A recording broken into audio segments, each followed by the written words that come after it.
미라클 모닝 애청자 여러분 안녕하십니까? 25일이 지나면 우리는 성탄에 대한 기분이 좀 시들어지는 것을 느낍니다. 그러나 우리는 이 땅에 오신 예수님을 감사하고 기뻐하는 일은 계속되어야 될 줄로 믿습니다. 그래서 오늘도 내일도 그 성탄에 대한 메시지를 우리가 함께 나눠보도록 하겠습니다. 이 시간은 누가복음 1장 26절부터 38절 말씀을 통해서 성탄의 기쁨은 변화와 연결된다라는 제목으로 말씀을 같이 나누겠습니다. 매년마다 우리는 해의 끝을 맞이하고 있습니다. 연말이라는 분위기는 크리스마스와 연결되어 있습니다. 그래서 해마다 우리는 성탄절을 보냅니다. 성탄절은 원래 처음부터 있던 절기는 아닙니다. 우리는 그 절기를 꼭 지켜야만 되는 것도 아닙니다.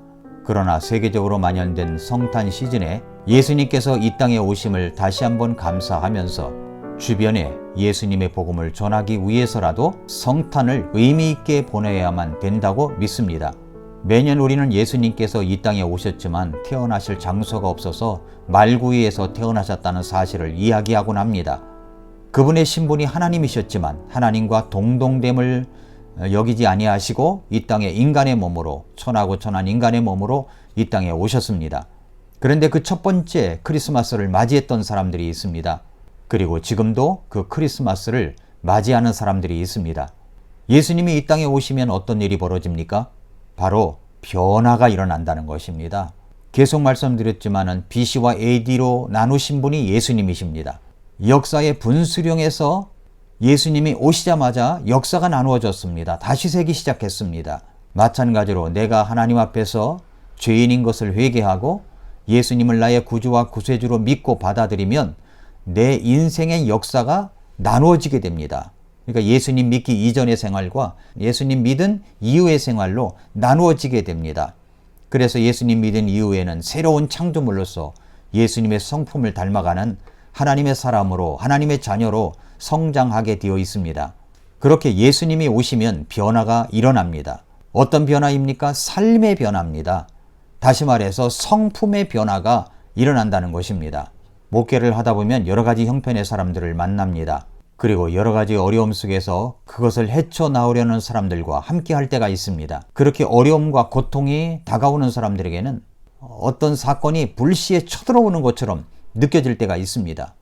어떤 사람에겐 결혼의 파경, 원치 않는 임신, 재정의 위기, 직장생활의 문제, 사업의 위기, 또 여러 가지 관계의 어려움, 이런 위기를 만나게 됩니다. 이런 상황을 만나게 되면 어떻게 이 상황을 피할까라는 생각이 들기도 하죠. 그런데 이런 상황을 만날 때 우리가 좀 생각해 봐야 될 것이 있습니다. 이런 상황을 내가 자초한 것이 아니라 다른 사람들이 나에게 끼친 해악 때문에 일어나는 경우도 있다는 것이죠. 다른 사람들이 저지른 일 때문에 폭풍이 일어나 나를 덮칠 때가 있습니다. 전에 IMF 위기 때에 다른 회사가 무너졌기 때문에 IMF에 도산했기 때문에 그 여파로 쓰러지는 회사들이 얼마나 많았습니까? 내가 자초한 것이 아닌데 위기를 만날 때가 있습니다. 그런데 놀라운 것은 이런 억울함이, 이런 어려운 재난과 같은 일들이 나를 변화시킨다는 것입니다. 우리는 평온한 상태에서는 변화가 잘 일어나지 않습니다. 그러나 어려운 위기를 만나고 고통을 만나면 이 변화가 일어납니다. 그리고 어려움과 위기가 만났을 때에 내 속에 변화되지 않는 성품들이 속에 자리 잡고 있는데 그것이 드러나서 변화로 이어지게 만든다는 것입니다. 하나님은 합력하여 선을 이루시는 분이라고 말씀하시고 있는데 정말로 그 어려운 위기 때 내가 변화되지 않고 꽁꽁 숨겨놨던, 다락방에 숨겨놨던 그 모든 잘못된 것들이 다 끄집어내져서 하나님은 그것을 다듬으시고 아름다운 성품으로 만드시는 경우가 참 많습니다. 그렇게 내가 자초한 것이 아니라 다른 사람들이 주는 어려움을 통해서 내 속에 있는 성품을 드러내어 내 자신을 변화시킬 때가 있습니다. 또 하나의 경우는 억울함을 만나고 고통을 만났을 때 그것을 분노나 절망으로 대하는 것이 아니라 경건한 시각과 태도를 가지고 끝까지 견디는 사람들이 있습니다. 이런 사람들은 돌출한 바위에 자리 잡은 노송처럼 뿌리가 아주 깊은 사람들입니다. 분명 그런 사람들에게는요, 눈에 보이는 것 이상의 것들이 있습니다. 그들은 오랜 삶을 눈에 보이지 않는 자신의 성품에 투자한 사람들입니다. 인격이 된 사람들이라고 말할 수가 있겠죠. 어떤 어려운 일이 닥칠 때 내가 반응하는 모습이 나의 참다운 모습입니다. 나의 성품의 모습이라고 할 수가 있습니다. 매년마다 해는 바뀝니다. 해마다 크리스마스를 우리가 보내면서 여러분 이것이 나와 어떤 상관이 있는가를 한번 생각해 보셨습니까? 오늘 본문에 마리아는 성탄을 준비한 여인입니다. 그리고 그 여인은 예수님을 잉태하는 과정 속에서 하나님께 보여드리는 그의 자세, 태도, 성품의 아름다움이 있었던 여인입니다. 그렇게 예수님과 연결되어지면 하나님의 은혜가 내게 임해서 우리의 성품의 변화로 이어지게 되어 있습니다. 그것이 마리아가 보여주고 있는 아름다운 모습입니다. 예수님과 연결되면 우리의 변화는 시작이 됩니다. 마리아도 그랬습니다. 도대체 어떻게 해야 우리가 변화되는 것입니까? 첫째로 변화는 은혜와 연결될 때 일어납니다. 누가복음 1장 26절부터 28절에 보면 여섯째 달에 천사 가브리엘이 하나님에 의해 나사렛이라 하는 갈릴리의 도시로 보내어져서 다윗의 집에 속한 요셉이라는 이름의 남자와 정혼한 처녀에게 이르렀는데 그 처녀의 이름은 마리아더라. 그 천사가 들어가 그녀에게 이르러 말하되 크게 호의를 입은 자여 평안할지어다. 주께서 너와 함께 하시니 네가 여자들 가운데 복이 있도다 하매 라고 말씀을 했습니다. 천사 가브리엘은 하나님께서 보내심을 받아 하나님으로부터 보내심을 받아 마리아에게 다가옵니다. 그리고 이렇게 이야기합니다. 크게 호의를 입은 자여 평안할지어다. 크게 호의를 입은 자여 평안할지어다. 주께서 너와 함께 하시니 네가 여자들 가운데 복이 있도다 라고 이야기를 합니다. 마리아를 가리켜서 호의를 입은 자라고 이야기를 합니다. 그 호의라는 말이 페이버를 이야기합니다.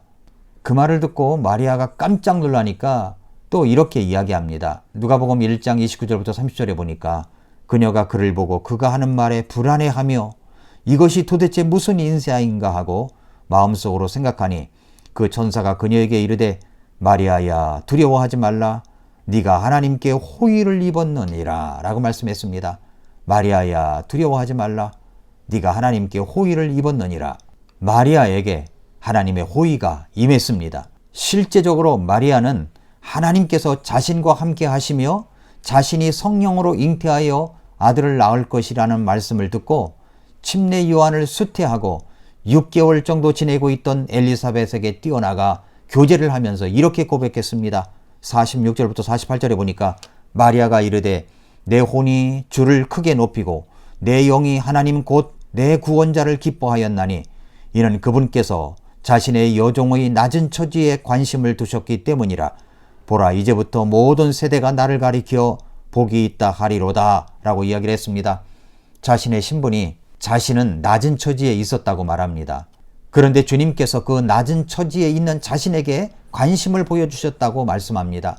그래서 그녀는 내 마음이 내 구주 하나님을 기뻐한다고 고백한 것입니다. 은혜 속에 포함되어 있는 이 호의라는 말, 페이버라는 말은 내가 받을 수 있는 것도 아닌데 하나님께서 주시는 은혜입니다. 내 자신이 그런 존재라는 것입니다. 낮은 처지에 있는 나라는 것이죠. 내가 감히 그런 것을 받을 수 있는 처지가 아니라는 것입니다. 그런데 마리아에게 그 호의가 임했습니다. 하나님께서 자신과 같이 비천한 사람을 들어 쓰셔서 하나님의 구원을 나타내시기 위한다고 하니까 얼마나 감사함이 넘쳤는지 모릅니다. 그래서 마리아는 기뻐했습니다. 감사했습니다. 하나님의 호의, 하나님의 은혜와 만나면 변화가 일어납니다. 내 속에 자리 잡고 있는 이 성품의 변화는 스스로 일어나지 않습니다. 하나님의 은혜를 깨달을 때부터 절실하게 다가오는 것입니다. 예수님의 십자가의 사랑의 은혜가 깨달아질 때 성품의 변화가 일어납니다. 이 십자가의 은혜를 받아들이면 그 자동차의 윤활유와 같은 역할을 합니다. 자동차의 윤활유, 매번 일정한 키로수가 넘어가면은 자동차 윤활유를 바꿔줘야 되는 거 아시죠? 제가 군대 생활을 수송병과 주특기 610으로 근무를 했습니다. 운전도 할 줄 모르는 청년에게 무슨 테스트를 하더니 저를 운전 잘하게 생겼다고 생각을 했는지 운전교육병과를 수송병과를 부여받아서 가평 수송교육대에서 3개월간 훈련을 받고 자대 배치를 받아서 운전병으로 군대 복무를 했습니다. 그때 가평 야전 수송교육대에서 받았던 교육이 생각이 납니다. 시동을 걸면 그 자동차가 어떻게 그것이 시동 켜지는 그 순서들을 교관이 이야기했던 것이 기억이 납니다. 자동차 시동은 자동차 열쇠 하나 돌리는 것으로 시작을 합니다. 브레이크를 밟고 스마트 키를 누르는 것으로 시작합니다. 그렇게 시동을 겁니다. 점화 스위치가 접촉하여 전류를 보내면 전류는 국수처럼 꼬인 전선망을 타고 흐릅니다. 그 순간 수십 개의 개별 회로가 살아나고 전자석의 추진으로 회전기어는 엔진 속도 조절 바퀴의 톱니에 맞물립니다. 즉시 크랭크축이 분당 300회전 이상으로 가속됩니다. 정교한 타이밍 시스템이 각종 밸브를 열고 닫아 각 실린더의 원료 흐름을 조절합니다. 1호 피스톤이 이 연소실 안에 갇힌 산소와 기와 연료를 압착하기 시작합니다. 동시에 전기 코일은 배전기로 꾸준히 전하를 보내 각 실린더의 기능을 감시함과 아울러 정확히 최대치 압착 순간에 불꽃을 일으켜 적시에 떨어지는 번갯불처럼 연료를 점화시킵니다. 그 사이에 다른 실린더들도 밸브가 열려 배기가스를 방출하고 산화 연료를 새로 공급받습니다. 여기까지 걸리는 시간이 대략 0.4초입니다.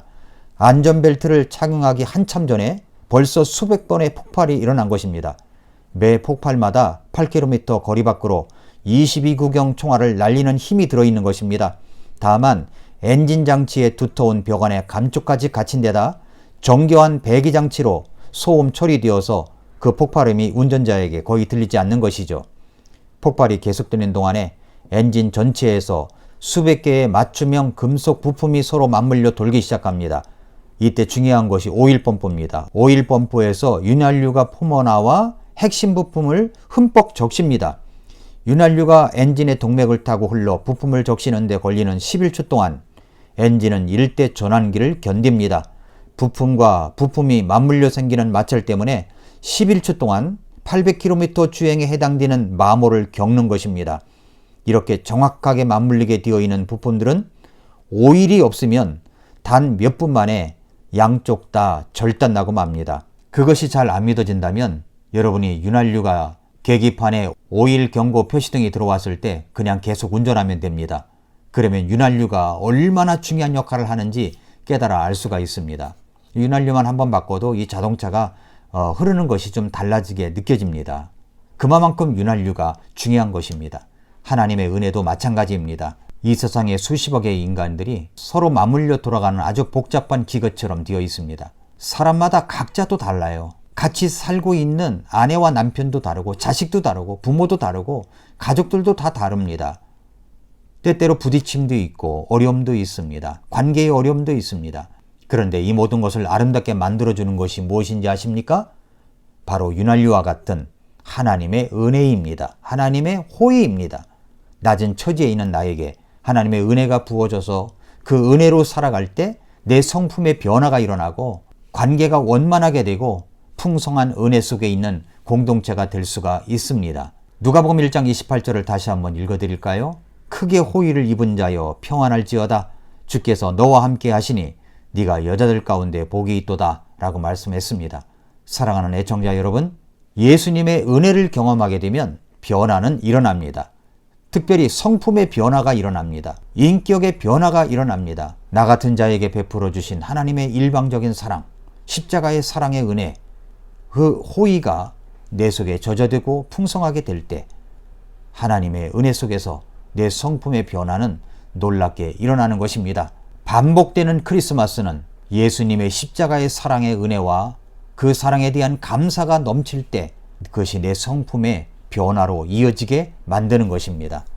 오늘도 그 예수님과 함께 걸으면서 변화의 기쁨을 만끽하는 우리 성도 여러분들이 되시기를 축복합니다. 오늘도 미라클 모닝입니다.